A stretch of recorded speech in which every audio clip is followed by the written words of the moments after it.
गांव में चलोगे? क्यों? वो गांव वालों का फोन आया था, प्रोटेस्ट कर रहे हैं गांव में। प्रोटेस्ट किस बात का? अपना सरकारी स्कूल था ना, बंद हो गया। अरे यार, बंद नहीं होया हो, मर्ज होया है। मर्ज मतलब? मर्ज मतलब अपना गांव में 2 सरकारी स्कूल थे, दोनों में बच्चे कम कम थे। अब दोनों को मर्ज करके एक स्कूल बना दिया। 2 स्कूल थे, हाँ। एक स्कूल बना दिया। हाँ, एक स्कूल वो तो बंद ही हुआ है। तो मैं इंग्लिश में बोल रहा हूँ। पूरे हरियाणा में 300 से ज़्यादा स्कूल बंद हो गए हैं। पूरे देश में 50,000 से ज़्यादा स्कूल बंद हो गए हैं। और ये तो शुरुआत है। सरकार तो छाती ठोक के कह रही है कि और स्कूलों को बंद किया जाएगा, टीचर्स की पोस्ट को ख़त्म किया जाएगा। इसलिए गांव वाले अलग अलग गांव में प्रोटेस्ट कर रहे हैं इसके खिलाफ। अरे यार, गांव वाले तो पागल हैं, किसी बात की पूरी जानकारी है नहीं, बस प्रोटेस्ट कर दो शुरू। एक बात बता, जब कोई भी आदमी अपने बच्चों को सरकारी स्कूल में पढ़ाने को तैयार ही नहीं है तो उन स्कूलों का करेंगे क्या? कर दो बंद। एक बात बता, तू अपने बच्चों को सरकारी स्कूल में पढ़ाएगा? मतलब मैं अपने बच्चों को सरकारी बस में नहीं भेजता तो सरकारी बसों को ख़त्म कर दो। मैं अपने बच्चों को ट्रेन में नहीं भेजता तो ट्रेन को ख़त्म कर दो। मैं अपने बच्चों को सरकारी स्कूलों में नहीं भेजता तो सरकारी स्कूलों को ख़त्म कर दो। मेरे तो बच्चे ही नहीं हैं तो सारे देश के बच्चों को ख़त्म कर दो। ये क्या लॉजिक हुआ? अरे तू अपनी छोड़, एक बात बता, सरकारी स्कूलों में जितने टीचर्स हैं क्या वो अपने बच्चों को सरकारी स्कूलों में पढ़ाते हैं? उससे भी बड़ा सवाल यह है कि वो अपने बच्चों को सरकारी स्कूलों में क्यों नहीं पढ़ाते हैं? क्यों नहीं पढ़ाते? क्योंकि सरकारी स्कूलों को पढ़ने लायक नहीं छोड़ा गया है। स्कूलों में टीचर नहीं है। शायद ही कोई ऐसा स्कूल हो जहां पर जितने टीचर्स की जरूरत है उतने टीचर हों। बैठने के लिए ढंग की इमारत नहीं है, कमरे नहीं है। कई स्कूलों की तो छतें गिर जाती हैं जिस वक्त क्लास चल रही होती है। पीने तक का पानी नहीं है, बैठने के लिए बेंच नहीं है। यहां तक कि टॉयलेट तक भी ऐसे होते हैं कि अगर कोई चला जाए तो मरीज बन के वापिस आए। ऐसे स्कूलों में कौन अपने बच्चों को पढ़ाना चाहेगा? अरे यार, ठीक है, सारे स्कूलों में अच्छी व्यवस्था नहीं है, लेकिन बहुत सारे स्कूल ऐसे हैं जिनमें सारी व्यवस्थाएं हैं और स्टाफ भी पूरा है। वहां टीचर्स कितना पढ़ाते हैं बताइयो? हाँ, सही बात, ये बात सही कही। अपने शहर में भी और बहुत सारे शहरों में, अलग अलग स्टेट में कई स्कूल ऐसे हैं, सरकारी स्कूलों की बात कर रहा हूं मैं, जहां पर स्टाफ पूरा है, ठीक ठाक व्यवस्थाएं हैं, साफ सफाई है, इमारतें वगैरह, बिल्डिंग्स वगैरह अच्छी हैं। उन स्कूलों में जाके देखो। आप टीचर्स की बात करते हो, अधिकारियों के बच्चे भी उन सरकारी स्कूलों में पढ़ते हैं। उन स्कूलों में एडमिशन के लिए सिफारिशें लगती हैं, एडमिशन नहीं हो पाते। कौन नहीं चाहता अपने बच्चों को सरकारी स्कूलों में पढ़ाना? कोई सरकारी स्कूलों को बनाए तो ऐसा जिसमें लोग अपने बच्चों को पढ़ाना चाहें। तो बना लो। जब सरकारी स्कूल के टीचर्स बच्चों को अच्छा पढ़ाएंगे तो सरकारी स्कूल अपने आप अच्छे हो जाएंगे। बता, क्यों नहीं टीचर्स बच्चों को पढ़ाते? मुझे एक बात बता, तू जंगल राज में रह रहा है या एडमिनिस्ट्रेटिव सिस्टम में रह रहा है? मतलब ये जंगल राज में होता है। अपने आप ठीक कर लो, अपने आप हो जाएगा, अपने आप सही हो जाएगा, अपने आप गलत हो जाएगा। शेर की मर्जी, जिसको मर्जी खा जाए, जिसको मर्जी छोड़ दे, उसके मूड के ऊपर है। ये हिरण की कैपेसिटी है, शेर से तेज दौड़ सकता है तो बच जाएगा, नहीं तो उसका शिकार हो जाएगा। ये होता है जंगल राज। एडमिनिस्ट्रेटिव सिस्टम, प्रशासकीय व्यवस्था पता है क्या होती है? जहां पर कोई जवाबदेही होती है, कोई हायरार्की होती है, कहीं चेक एंड बैलेंसेस होते हैं। प्रशासकीय व्यवस्था पता है क्या कहती है? अगर आप टीचर नियुक्त करते हैं या किसी भी महकमे में कोई भी कर्मचारी नियुक्त करते हैं तो वो अपने आप काम नहीं करेगा, उससे काम करवाना पड़ेगा। इसलिए चेक एंड बैलेंसेस होते हैं, जवाबदेही तय की जाती है। टीचर्स को अगर नियुक्त किया गया है तो वो काम नहीं करेंगे या काम करेंगे, ये देखने के लिए हेडमास्टर या प्रिंसिपल को नियुक्त किया जाता है। और सिस्टम ये मानकर चलता है कि वो प्रिंसिपल भी अपनी मर्जी से काम नहीं करेगा, उसके ऊपर भी बीओ की नियुक्ति होगी और वो भी अपनी मर्जी से काम नहीं करेगा। उसकी जवाबदेही तय करने के लिए डीओ की नियुक्ति होगी। डीओ के ऊपर और अधिकारी होगा, उसके ऊपर और अधिकारी होगा, उसके ऊपर शिक्षा मंत्री होगा और उसके ऊपर मुख्यमंत्री होगा। यानी अगर कोई एक टीचर किसी स्कूल में सही से नहीं पढ़ा रहा है तो ये सिर्फ उस टीचर का फेलियर नहीं है, सिर्फ उसकी गलती, उसकी कमी नहीं है, ये पूरे के पूरे सिस्टम की, शिक्षा मंत्री की, मुख्यमंत्री तक की जिम्मेदारी है। ये पूरा का पूरा सिस्टम जब कोलैप्स होता है तब जाकर कोई कर्मचारी अपना काम सही से नहीं करता है। हद है यार, तुम तो ये कह रहे हो कि मतलब हिंदुस्तान के हरियाणा राज्य के जींद जिले के किसी तहसील के किसी गांव के किसी कोने में बने हुए सरकारी स्कूल में एक अध्यापक पढ़ा नहीं रहा तो उसके लिए जिम्मेदार शिक्षा मंत्री, उसके लिए जिम्मेदार मुख्यमंत्री है। उसका काम ही ये है। अगर शिक्षा मंत्री को यह नहीं पता है कि उसके टीचर्स ढंग से काम कर रहे हैं या नहीं कर रहे हैं, उनकी क्या जरूरतें हैं, क्यों अपना काम सही से नहीं कर पा रहे हैं, क्यों उसके स्कूलों से बच्चे कम हो रहे हैं, तो किसकी जिम्मेदारी होनी चाहिए? किस बात का शिक्षा मंत्री है वो? अगर वो अपने स्कूलों को सही से नहीं चला पा रहा है तो उसको हटाओ नौकरी से, किसी और को लगाओ। और क्या बात करते हो, सरकारी स्कूलों के टीचर्स अपना काम नहीं करते? यही सरकार होती है ना, यही सरकारी कर्मचारी होते हैं जब इन लोगों की ड्यूटी लगा दी जाती है कि जाके पता करो गांव में कितने लोग खुले में शौच करने के लिए जाते हैं। सुबह 4 बजे 5 बजे उठ के बाहर कौन पोटी करने के लिए जा रहा है, उनकी गिनती यही टीचर्स करते हैं। कभी परिवार पहचान पत्र बनाने में ड्यूटी लगा दी जाती है, कभी कावड़ियों की सेवा में लगा दी जाती है, कभी मेले और मंडियों में ड्यूटी लगा दी जाती है, और उन टीचर से यही सरकार काम लेती है। वो काम तो बड़े अच्छे से कर देते हैं टीचर्स। पता है क्यों? क्योंकि सरकार टीचर से वो काम करवाना चाहती है, शिद्दत से करवाना चाहती है, इसलिए वो काम करवा लेती है। लेकिन यही सरकार नहीं चाहती कि ये टीचर्स स्कूलों में पढ़ाएं। इसलिए मैं भी मानता हूं बहुत सारे टीचर्स अपना काम ईमानदारी से नहीं करते होंगे, क्योंकि उनको पता है कोई चेक एंड बैलेंस नहीं है, कोई जवाबदेही नहीं है, और सरकार खुद नहीं चाहती कि सरकारी स्कूलों में पढ़ाई हो, ताकि बच्चे धीरे धीरे स्कूलों से अपना नाम कटवा कर प्राइवेट स्कूलों में चले जाएं, फिर स्टूडेंट्स की संख्या कम हो जाए और सरकार को बहाना मिल जाए, बच्चे तो आ ही नहीं रहे, स्कूल बंद कर दो। ये ज्ञान देने वाले बहुत मिलेंगे। टीचर्स पढ़ाना शुरू कर दो तो स्कूल अपने आप अच्छे हो जाएंगे। लोग रिश्वत लेना बंद कर दो तो अपने आप करप्शन खत्म हो जाएगा। लोग साफ सफाई रखने लग जाएं तो अपने आप स्वच्छता हो जाएगी। लोग प्रदूषण फैलाना बंद कर दें तो अपने आप पर्यावरण अच्छा हो जाएगा। एडमिनिस्ट्रेटिव सिस्टम में लोग अपने आप नहीं करते, सिस्टम तय करता है कि आपको क्या करना है। देश चला रहे हो, यह सत्संग भवन नहीं चल रहा है यहां पे।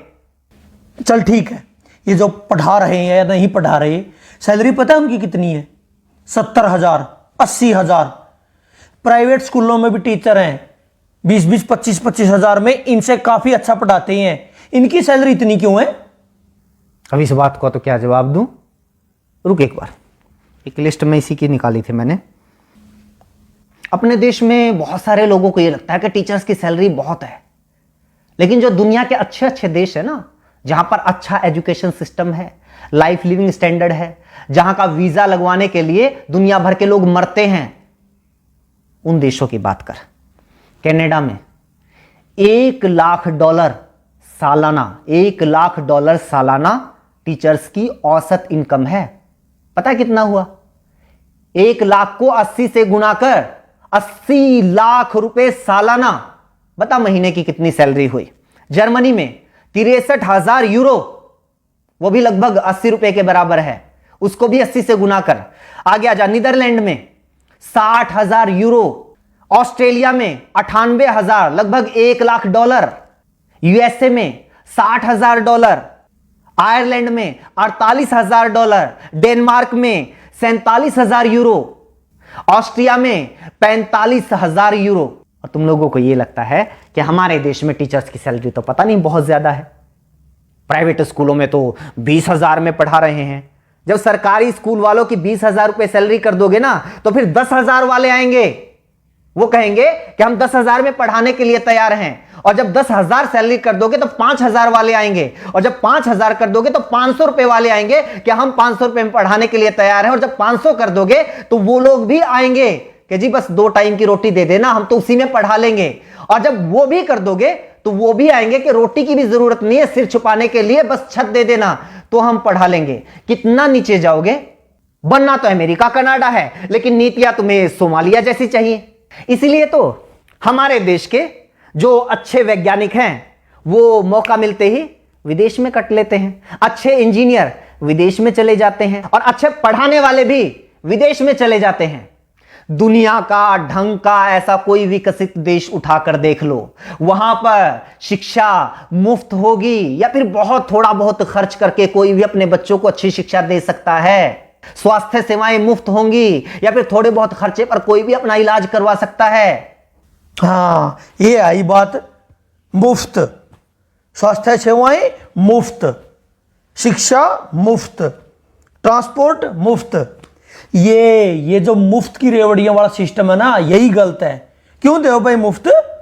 एक तो ये बात गलती से मुझसे ही निकल गई, फ्री। फ्री क्या होता है?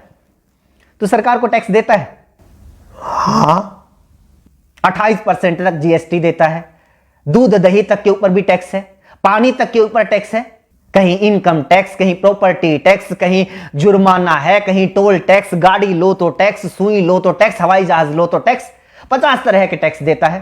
पैदा होने वाले बच्चे से लेकर मरने वाले आदमी तक इस देश में हर कोई टैक्स देता है। एक भिखारी से लेकर अडानी अंबानी तक इस देश में हर कोई टैक्स देता है। लेकिन बदले में सरकार क्या देती है? अगर बदले में सरकार हमारे बच्चे को एजुकेशन तक नहीं दे पाती, बदले में सरकार हमारे बच्चे को हेल्थ सर्विसेज तक नहीं दे पाती, तो किस बात का टैक्स भाई? बात पता है क्या है? आज तो तुम लोगों की थोड़ी बहुत औकात हो गई है कि भाई 5-10 हजार रुपए महीने के तो अपने चिंटू मिंटू को पढ़ाने के लिए हम दे ही सकते हैं, इसलिए क्या करना है सरकारी स्कूलों का, करो बंद। अपने चिंटू मिंटू की चिंता है, लेकिन वो जो मनरेगा के मजदूर हैं वो कहां से लेके आएंगे भाई 5-5, 10-10 हजार रुपए महीने की फीस? उनके बच्चे कहां पढ़ेंगे?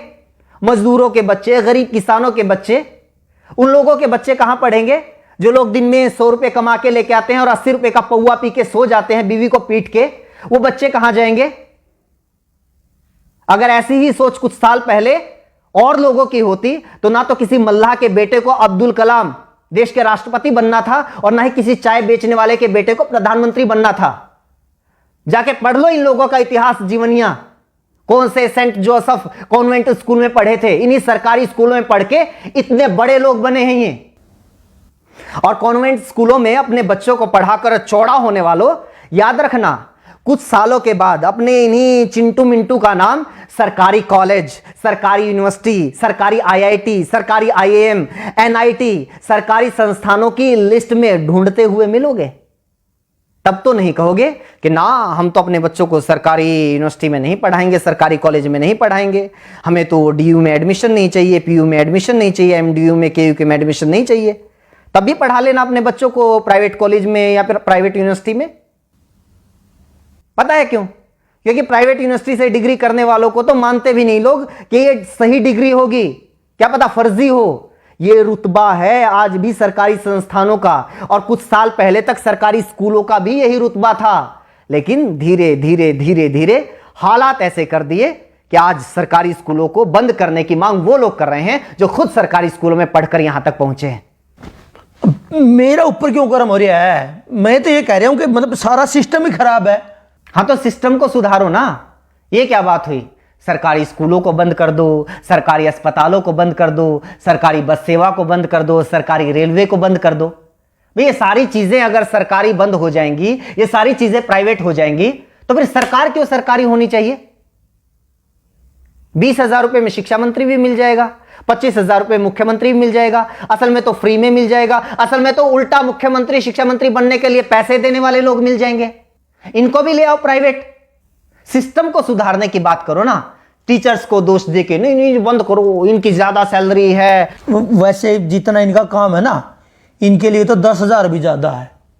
मतलब मेरा चाचा का लड़का है, सवेरे 8-9 बजे स्कूल में जाना, 2-2:30 बजे वापिस आ जाइए हैं, संडे की छुट्टी, कई बार सैटरडे की भी छुट्टी, फिर होली दिवाली, मतलब छुट्टी पता नहीं कितनी छुट्टी होती हैं। तनख्वाह 60,000 70,000 रुपये। और यहाँ देखो दिन रात मतलब दुकान में काम करा, होली दिवाली कितने बार तो यार पता नहीं छुट्टी हुआ नहीं हुआ, 9-10 घंटे कम से कम दुकान खोलते हैं, दिन रात मेहनत करते हैं, तब जाके 2 पैसे आते हैं घर में। असली समस्या तो ये है ना, मेरी बुआ का लड़का सरकारी लगा हुआ है, मेरे चाचा का लड़का सरकारी लगा हुआ है, मेरे पड़ोस में सरकारी लगा हुआ है। पूरे मोहल्ले में एक बच्चे को नौकरी मिल जाए तो सारे मोहल्ले में आग लग जाती है। इस जलन का क्या करेंगे भाई साहब? बस लोगों को यह चाहिए कि भी हमारी एक आंख फूटी हुई है तो सामने वाले की दोनों फोड़ दो। और सरकार भी इस बात को बहुत अच्छे से समझ रही है, इसलिए तुम लोगों को बताती रहती है टाइम टाइम पे कि आज हमने किसानों की दोनों आंखें फोड़ दी, आज हमने मुसलमानों की दोनों आंखें फोड़ दी, आज जाटों की फोड़ दी, आज पटेलों की फोड़ दी, आज बैंक वालों की फोड़ दी, और अब ये सरकारी टीचर्स की फोड़ रहे हैं। तुम लोग खुश? लेकिन नागरिक तो उस दिन बनोगे ना, व्यवस्था तो उस दिन सुधरेगी ना, देश तो उस दिन आगे बढ़ेगा ना, जब खड़े होके कहोगे कि जी सामने वाले की जो दोनों आंखें हैं वो सलामत रहनी चाहिए और मेरी एक आंख फूटी हुई है उसका इलाज करवाओ। तब पता चलेगा सरकार क्या करती है।